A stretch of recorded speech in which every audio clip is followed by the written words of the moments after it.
एक राज्य था जिसका नाम चुनागढ़ था। राज्य में सभी लोग बहुत ही अच्छे थे। चुनागढ़ के राजा भैरव सिंह अपनी प्रजा का बहुत ध्यान रखते थे, मगर भैरव सिंह राज्य में हो रही चोरी से बहुत परेशान थे। इस राज्य में खीरजू और बिरजू नाम के दो चोर घुस आए थे। ये दोनों जिस नगर में जाते वहाँ कई महीनों तक रहते और चोरी करते। दिन में ये दोनों इधर उधर घूमते और रात में दोनों चोरी की योजना बनाते थे। क्यों ना राजमहल में सेंध मारी जाए। सुना है महल में बहुत सोना चांदी भरा पड़ा है। महल में सोना चांदी के साथ सिपाही भी होते हैं, जब पकड़ लेंगे तो उठाकर काल कोठरी में डाल देंगे, समझे? अरे इतना क्यों डर रहा है, एक बार चलकर देख लेते हैं क्या होता है? क्या पता कोई अच्छा हाथ लग जाए तो जीवन सफल हो जाएगा। हाँ। महल में अगर किसी ने पकड़ लिया तो नहीं यार, तुम ही जाओ, मैं ना पड़ता इस झमेले में। हाँ। ये सोचकर खीरजू बिरजू को खींचकर जबरदस्ती राजमहल ले आया।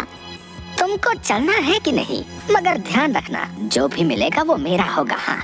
लेकिन राजमहल में चोरी कैसे की जाए? यहाँ सुरक्षा में पहरेदार 24 घंटे तैनात रहते हैं। खीरजू के दिमाग में एक विचार आया।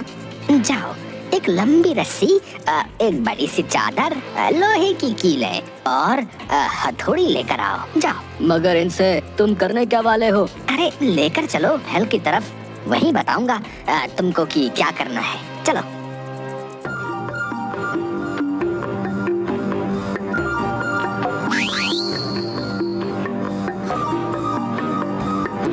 लाओ, चादर मुझे इधर दो, मैं बताता हूँ तुमको क्या और कैसे करना है। ठीक है, बताओ भाई। तुम इन कीलों को दोनों दीवारों के सहारे चादर के चारों कोनों में गाड़ दो, जिससे हम उछलकर दीवार के ऊपर जा सकेंगे। हैं? ठीक है, लेकिन जो भी करना है होशियारी से करना है। सुना है राजमहल के सिपाही बहुत ज्यादा तेज हैं, देख लिया ना तो कहीं कुत्ते ना छोड़ दें। देखो, करो जो कहा है। सोना चाहिए कि नहीं? कर तो रहा हूँ, वरना यहाँ क्यों आता? मरने के लिए? हम इस चादर की मदद से ऊपर पहुँच जाएंगे और फिर महल के अंदर।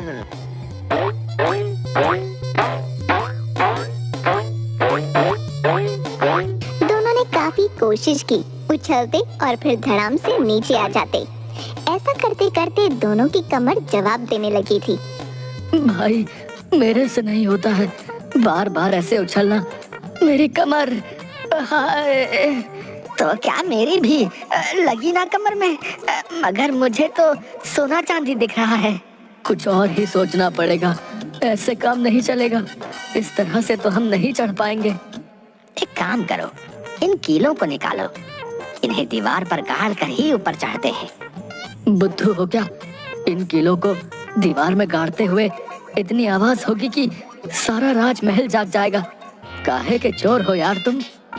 महल के ऊपर जो घड़ी लगी है वो समय बताने के लिए हर घंटे बजती है। इस घंटे की आवाज में हथौड़े की आवाज दब जाएगी और किसी को पता भी नहीं चलेगा।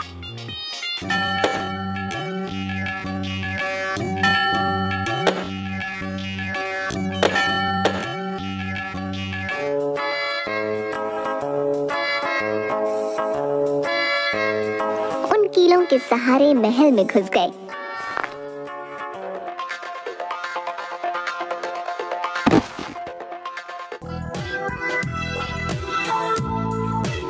तुम उधर देखो, मैं इधर देखता हूँ। ठीक है, गुम मत हो जाना, मुझे ये महल भूल भुलैया लग रहा है। ठीक है, ठीक है, जाओ देखो, और कुछ भी अजीब लगे तो कोयल की आवाज में इशारा देना। अच्छा रुको, तुम कुछ मत बोलना, तेरी आवाज तो कौवे की ही निकलेगी और किसी मुसीबत में न फंस जाए। कुछ भी बोले जा रहे हो तुम? मेरे साथ ही चले यार, कहीं गुम हो गए तो लेने के देने ना पड़ जाए।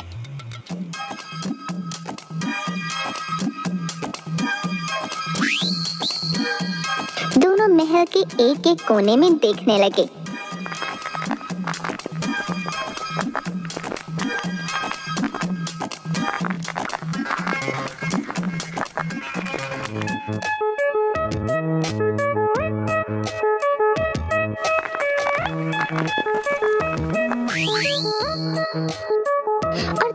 देर बाद एक बक्सा जो कि कमरे में रखा था उसे लेकर रफू चक्कर हो गए। अगले दिन जब भैरव सिंह को चोरी का पता चला तो उसे ये जानकर बड़ी हैरानी हुई। इतनी सुरक्षा के बावजूद भी कैसे कोई राजमहल से चोरी करने में कामयाब हो सकता है? आप तो बड़ी बड़ी डींगे मारते थे कि हमारे महल में परिंदा भी पर नहीं मार सकता। आपकी नाक के नीचे से आपका कीमती सामान चोरी हो गया। महाराज को गुस्सा आया और चोरी की चिंता दोनों को सताने लगी, क्योंकि उस बक्से में सोना चांदी के जेवरात से ज्यादा कीमती चीज थी। राजा ने नगर में सिपाहियों की संख्या बढ़ाने का आदेश दे दिया। कोई भी व्यक्ति रात में घूमता नजर आए तो चोर समझकर गिरफ्तार कर लिया जाए। उधर दूसरी ओर दोनों चोर बक्से को लेकर महल के बाहर सीधा जंगल में चले गए और वहाँ उस बक्से को खोला तो उसमें एक कोट दिखा, जिसको देखकर उनका मन बहुत उदास हुआ। हे भगवान, मैंने तो सोचा कि आज बहुत बड़ी चीज मिली है जिससे मेरी 7 पुश्तें बैठकर खाएंगी, मगर ये तो एक मामूली कोट निकला। अब मैं इसका क्या करूं?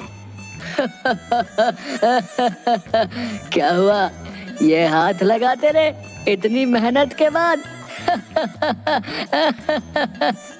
कोई नहीं, जो लगा वही सही, मगर ये भी देखने में कीमती लग रहा है। खीरजू ने वो कोट निकालकर पहन लिया और अचानक गायब हो गया। बिरजू को ये देखकर बहुत अचंभा हुआ और वो डर गया। खिरजू, खिरजू, कहाँ है तू? खीरजू को बिरजू की बात सुनकर हंसी आई। क्या? कैसी बात कर रहा है? तेरे सामने तो खड़ा हूँ। नहीं खिरजू, सामने कहाँ है? तू दिख नहीं रहा। आज मुझे डर सा लग रहा है। क्या? सच में? ये कोई मामूली कोट नहीं है, इसमें जादू है और मैं अब इस कोट की मदद से गायब हो सकता हूँ और कुछ भी कर सकता हूँ। दोनों नगर में गए और कोट की मदद से लोगों को परेशान करना शुरू कर दिया। अब देखना इस सुनार को कैसे चूना लगाता हूँ। सही बोल रहा है भाई, ये लोगों को बहुत लूटता है। आज इसकी बारी है।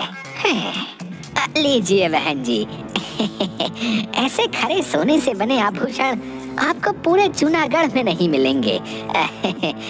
हाँ, एक बार आभूषण लेकर जाओगे तो हमेशा मेरे ही गुण गाओगे। बिरजू गायब होकर सेठ के कान में उंगली करता है। अबे हट, अबे कौन है? क्या हुआ जौहरी जी? अरे कुछ नहीं, कुछ कान में चला गया था। आप आभूषण पसंद कीजिए। बिरजू दोबारा एक बार उसकी कनपटी पर चपाट लगाता है। अबे कौन है यार? किसने मारा मुझे? सामने आओ। अरे जौहरी जी क्या हो गया? आपकी तबीयत सही नहीं लग रही, आप आराम करिए, हम लोग कल आते हैं। अरे नहीं, सब ठीक है। वो ऐसा लगा किसी ने मुझे जोर से मारा। रुकिए तो, आप आभूषण तो लेते जाइए। मेरे ग्राहक भाग गए। क्यों बे, आज शेर को 1.25 शेर मिल ही गया ना। और बिरजू उसकी दुकान से कुछ गहने लेकर वहाँ से निकलता है।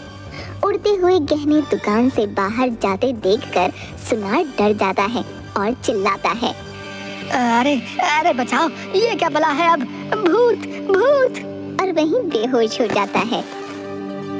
अगले दिन राजा के पास एक किसान आया और बोला, महाराज, मैं दिन दुखियारा आपकी नगरी का रहने वाला हूँ। मैं बहुत मेहनत से अपने खेत में अनाज उगाता हूँ। तुम्हें क्या समस्या है, ये बताओ। महाराज, मुझे नगर में हो रही चोरी पर आपसे बात करनी है। क्या चोरी हुआ है तुम्हारा? मेरी बकरी चोरी हो गई है। क्या? बकरी चोरी हुई? दरबार में जितने भी लोग थे सब उस किसान पर जोर जोर से हंसने लगे। किसान ने देखा कि सब उस पर हंस रहे हैं, उसे बहुत तेज गुस्सा आया और किसान बोला, महाराज, आप यहाँ के कर्ता धर्ता हैं, आपको ही मेरी बात को सुनना और समझना चाहिए, मगर आपके दरबार में मेरी बात पर हंसी उड़ाई जा रही है। किसान को गुस्से में देख राजा और मंत्री ने उसे शांत होने को कहा। तुम इतने गुस्से में क्यों? एक बकरी ही तो है, आ जाएगी। मंत्री, ये क्या सुनने को मिल रहा है? नगर में चोर है, मुझे कोई खबर नहीं है, ऐसा क्यों? महाराज, मुझे थोड़ा सा सुनने को मिला था, मुझे लगा कोई ऐसे ही मजाक कर रहा है। जाओ और पता लगाओ कि आखिर ये कौन कर रहा है और नगर में अब तक कितनी चोरियां हो चुकी हैं। जैसा आपका हुक्म महाराज। मंत्री ने नगर में जाकर छानबीन की। चोर इतनी सफाई से चोरी करता है कि किसी के पकड़ में नहीं आता है। सभी का मानना है कि वो किसी की आंख से काजल चोरी कर लेगा तो भी किसी को भनक नहीं लगेगी।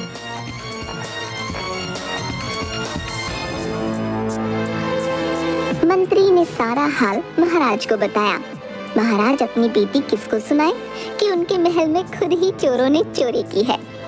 मंत्री जी, कोर्ट की वजह से चोर चोरी कर पा रहा है और किसी को पता नहीं लगता है। चोर को पकड़ने की मेरे पास एक योजना है।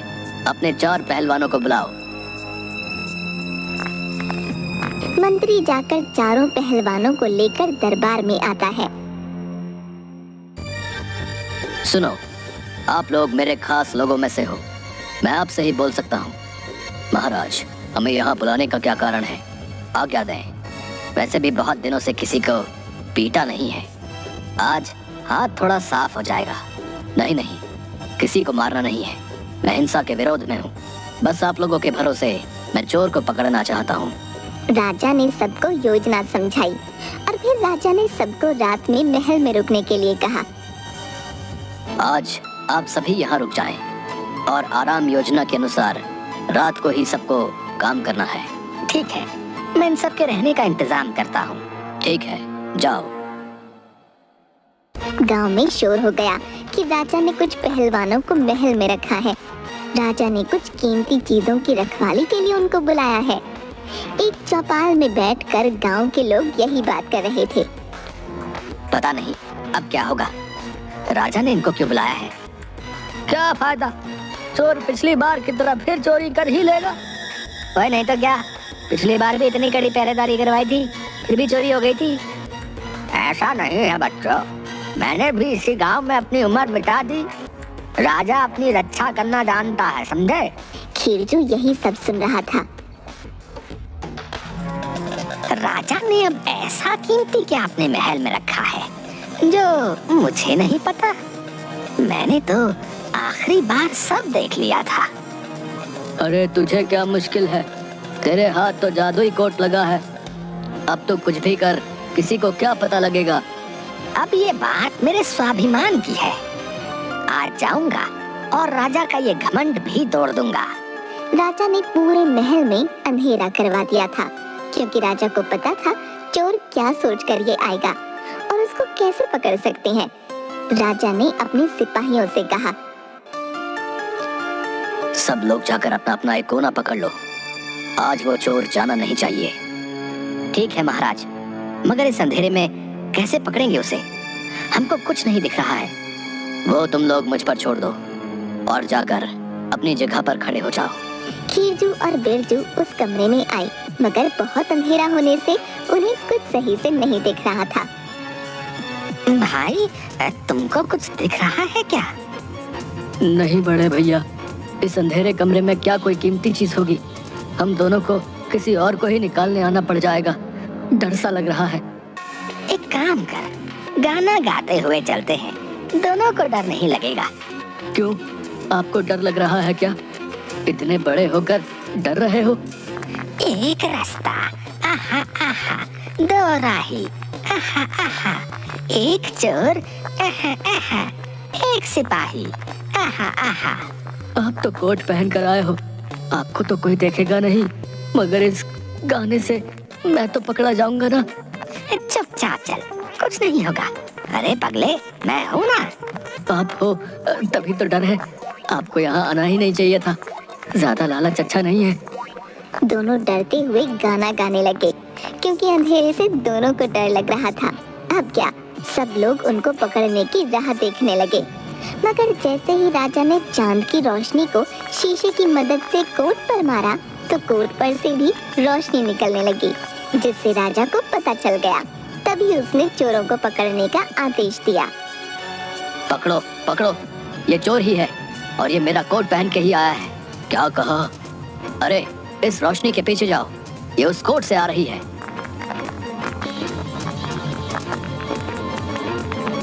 पहलवानों ने रोशनी के चलते उस खीरजू को पकड़ लिया। मैंने पकड़ लिया है, पकड़ लिया है। इसका मुंह तो देखो कौन है जिसने हमारे महल में घुसने की कोशिश की। देखो कौन है नामुराद जिसकी इतनी हिम्मत हुई ऐसा करने की। राजा, रानी और बाकी सब खीरजू को देखकर काफी नाराज हुए कि इसने ऐसा क्यों किया। खीरजू को पकड़े जाने पर अपनी करनी पर पछतावा हुआ। फिर उसने राजा से माफी मांगी। मुझे माफ कर दीजिए, मुझसे गलती हो गई। नहीं, हर गलती की एक सजा होती है। तुमको भी तुम्हारी गलती की सजा मिलेगी। मैं हर गलती की सजा चुका दूंगा, मगर मुझे इतना बता दो, आपको कैसे पता चला कि कोट मैं पहन कर आया हूँ? मेरा वो कोट जादुई है। ये तुमको चुराने के बाद पता चल ही गया होगा। मुझे ये कोट मेरे पिताजी से, और मेरे पिताजी को ये एक जादूगर से मिला था। ये कोई मामूली कोट नहीं था और कोई गलत इस्तेमाल ना आए इसलिए हमने इसे तहखाने में रखा था।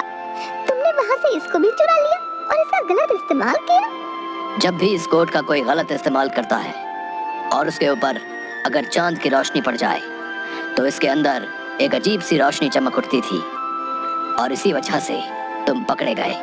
खीरजू को अपनी करनी पर शर्मिंदगी उठानी पड़ी। फिर राजा ने उन दोनों को सब नगर वासियों के खेत जोतने और सींचने की सजा सुनाई।